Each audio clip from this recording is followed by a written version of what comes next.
नमस्कार साथियों, आप सभी का मैं स्टडी विद श्री कुंज बिहारी यानी एसकेबी ग्रुप में स्वागत करती हूँ। आज की हमारी कक्षा का विषय होगा अनेक शब्दों के लिए एक शब्द, जिसमें हम 250 से ज़्यादा अनेक शब्द करने वाले हैं। लेकिन हम इसको छोटे छोटे पार्ट्स में कर रहे हैं। ऐसा इसलिए ताकि जो लोग वर्किंग हैं या जो लोग फ्री भी होते हैं या जो घर में रहकर भी पढ़ रहे होते हैं, वो एक छोटे छोटे स्लॉट्स में इसको बार बार देख सके और वो उन्हें लिखने की ज़रूरत ना पड़े, बार बार वो उसे सुनकर याद कर सके। ठीक है, तो अब कक्षा प्रारंभ करने से पहले आपको बस एक काम करना है कि आप अपने पेन और कॉपी के साथ बैठेंगे। जब आप नोट्स बना रहे हैं, आपको सिर्फ शब्द लिखने हैं, आप अर्थ नहीं लिखोगे, ताकि जब आप मल्टीपल रिवीजन अप्लाई करो उसमें उन वर्ड्स को हाईलाइट करोगे, उन शब्दों को हाईलाइट करोगे जो आपको बहुत कम याद हो पा रहे हैं। आप उनको हाईलाइट करना और परीक्षा में जाने से पहले आपको उन शब्दों पर एक विशेष रूप से एक नज़र अलग से डालकर जानी है। ठीक है, तो अब हम अपनी कक्षा को प्रारंभ करते हैं। चलिए देखिए, अब हम देखते हैं दावानल या दावा अग्नि।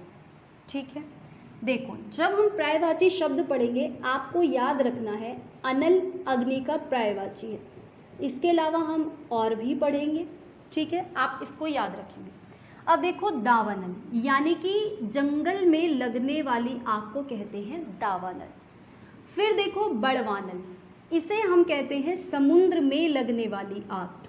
ठीक है, फिर देखो छिद्रान्वेषी और छिद्रान्वेषण। ये देखो क्या है, मान लो आपने कोई कार्य किया, ठीक है, मान लो कोई कुछ भी काम किया या प्रेजेंटेशन बनाई या कोई अदर काम किया, लेकिन कोई व्यक्ति आता है बार बार आपके काम में दोष निकाल कर चला जाता है। जिस व्यक्ति ने दोष निकाला वो है छिद्रान्वेषी, लेकिन उसने ये जो आपके कार्य में दोष निकालने का कार्य किया ये है छिद्रान्वेषण। ठीक है, अब हम देखते हैं जय। जय का मतलब होता है जन्म। ठीक है, अब देखो, उद्भिज जो धरती को फाड़कर जन्मा हो। स्वेदज, स्वेद मतलब पसीना, जो पसीने से उत्पन्न हुआ हो, उदाहरण में ले लेंगे जू। फिर देखो अंडज, जिसका जन्म अंडे से हो। अग्रज और अनुज, अनु मतलब पीछे, अग्रज मतलब पहले, यानी जो पहले जन्मा और ये जो बाद में जन्मा। द्विज, हम इसे अनिकार्थी में पढ़ेंगे, महत्वपूर्ण याद रखिएगा।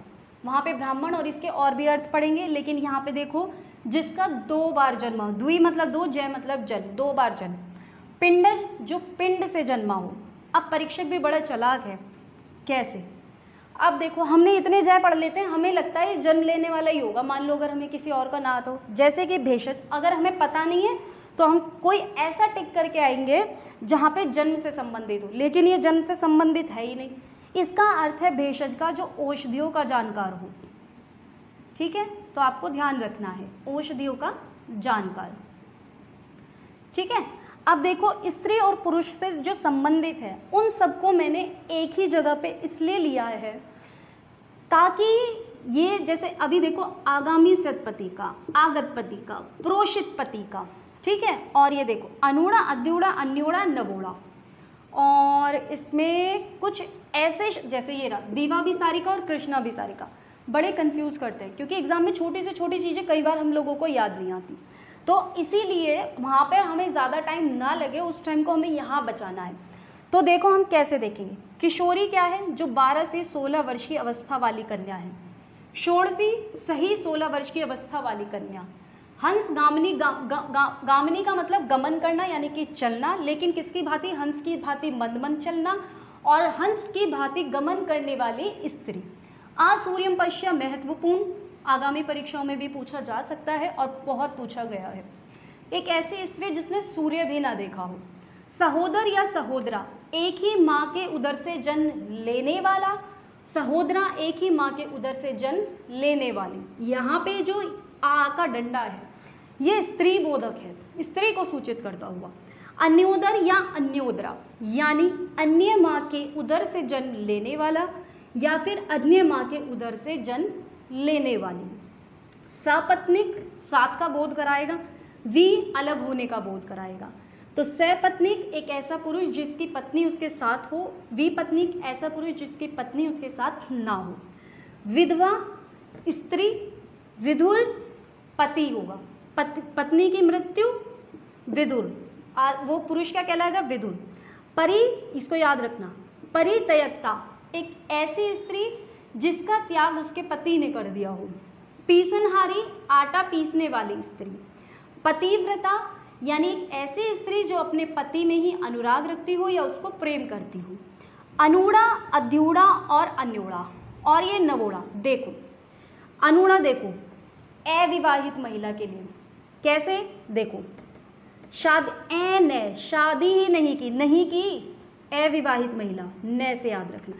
अध्यूढ़ा, ध से देखो आधा हो गया, पहले 2 लोग थे अभी एक रह गया, कैसे, देखो उसके पुरुष ने किसी दूसरे से शादी कर ली है, ठीक है, तो ये क्या है? अध्यूढ़ा। फिर आता है अन्योढ़ा, यानी कि दूसरे की विवाहित स्त्री। फिर देखो कानीन, कानीन के साथ आप एक और याद रखना है आपको, कुलीन, उच्च कुल में जन्मा व्यक्ति। एक मिनट, उच्च कुल में जन्मा व्यक्ति। फिर देखो पतिमवरा, वरा यानी वरण करना है, पति का वरण करने वाली, लेकिन एक ऐसी स्त्री जो अपने पति का चुनाव स्वयं करे। फिर विदुषी, यानी कि विद्वान स्त्री। फिर आता है स्त्रीण। स्त्रीण का अर्थ है एक ऐसा पुरुष जो स्त्री की तरह हाव भाव रखे, स्त्री की तरह व्यवहार करे और स्त्री की तरह ही वेशभूषा से युक्त हो। प्रियमवदा, प्रिय वचन बोलने वाली स्त्री, ठीक है। प्रसूता, एक ऐसी स्त्री जिसने अभी अभी शिशु को जन्म दिया हो, हाल ही में शिशु को जन्म दिया हो। फिर देखो, अब देखो पति का, पति का, पति का। आगत का अर्थ होता है, पहले तो ये देखो आगत और आगामी। आगामी मतलब भविष्य में होने वाला, ये क्या है इसका मतलब? भविष्य में होने वाला। आगामी का मतलब, आगत मतलब आया हुआ, आ चुका है, ठीक है। तो जिसका पति विदेश से आने वाला हो, आगामी स्यत पति का, अभी से ऐसे याद रख लो, स्यत में देखो अभी समय शेष है, अभी आएगा, ठीक है। तो मतलब एक ऐसी स्त्री जिसका पति अभी परदेश से आने वाला है। और प्रोषित पति का, एक ऐसी स्त्री जिसका पति गया हुआ है, जिसका पति गया हुआ है और परदेश और वो उसके जाने से दुखी है। जोहर, देखो जब पति की मृत्यु के बाद स्त्रियां सामूहिक अग्नि प्रवेश करती हैं उसे कहेंगे जोहर। खंडिता, एक ऐसी स्त्री जिसका पति किसी दूसरी स्त्री के साथ रात को रहकर सुबह आकर लौटा हो, ठीक है। दुर्भगा, एक ऐसी स्त्री जो अपने पति के ही प्रेम से वंचित है, ठीक है। गणिका, एक ऐसी स्त्री देह का व्यापार करने वाली। फिर आता है अंतःपुर, यानी महल का भीतरी भाग कह दो, या फिर रनिवास या रानियों के रहने का स्थान। फिर आता है नवोढ़ा, यानी नवविवाहिता स्त्री जिसकी अभी हाल ही में शादी हुई हो। पर किया, पर का मतलब दूसरे से, यानी एक ऐसी स्त्री जो दूसरे पुरुष से प्रेम करती हो, पर पुरुष से प्रेम करती हो, ठीक है। फिर ज्ञात यौवना, एक ऐसी स्त्री जिसे अपने यौवन का ज्ञात हो। फिर देखो दीवाभिसारिका, कृष्णाभिसारिका, अगर आपसे पूछ ले अभिसारिका, अगर आपसे पूछ ले अभिसारिका, आपसे पूछ ले शुक्ला अभिसारिका या फिर कृष्णा अभिसारिका, ठीक है। तो देखो सबसे पहले अभिसारिका, एक ऐसी स्त्री जो अपने प्रियतम से मिलने जाने वाली स्त्री। तो दीवा अभिसारिका, एक ऐसी नायिका या एक ऐसी स्त्री जो अपने प्रियतम से दिन में मिलने जाए। अब हमारे पास पक्ष 2 है, एक है कृष्ण पक्ष, एक है शुक्ल पक्ष। एक ऐसी नायिका जो अपने प्रियतम से मिलने कृष्ण पक्ष में जाएगी। शुक्ला अभिसारिका, एक ऐसी स्त्री जो अपने प्रियतम से मिलने के लिए शुक्ल पक्ष में जाएगी। अब देखो औरस, देखो 12 प्रकार से उत्पन्न संतानों में जो औरस है इसे वैध ज़्यादा अच्छा माना गया है। कैसे? देखो अपनी ही विवाहित पत्नी से उत्पन्न पुत्र औरस कहलाता है, जिसे हम जायज संतान कहेंगे। यमल और यमला जुड़वा भाई बहन। सदवा, एक ऐसी स्त्री जिसका पति जीवित है, ठीक है, ये हम देख चुके हैं। वीर प्रसू, यानी कि एक वीर पुत्र को जन्म देने वाली स्त्री। अवीरा, इसके 2 अर्थ हैं, मनमाना आचरण करने वाली स्त्री या फिर जिसका पुत्र और पति दोनों ही ना हो। और दिवंगत, यानी जिसका स्वर्गवास हो गया हो। तो इस वीडियो में हम अपने पार्ट 1 के अंदर 50+ अनेक शब्द कर चुके हैं। इसके बाद आगे हम पार्ट 2 में पढ़ेंगे। चलिए, तो आज की सेवा यहीं समाप्त होती है।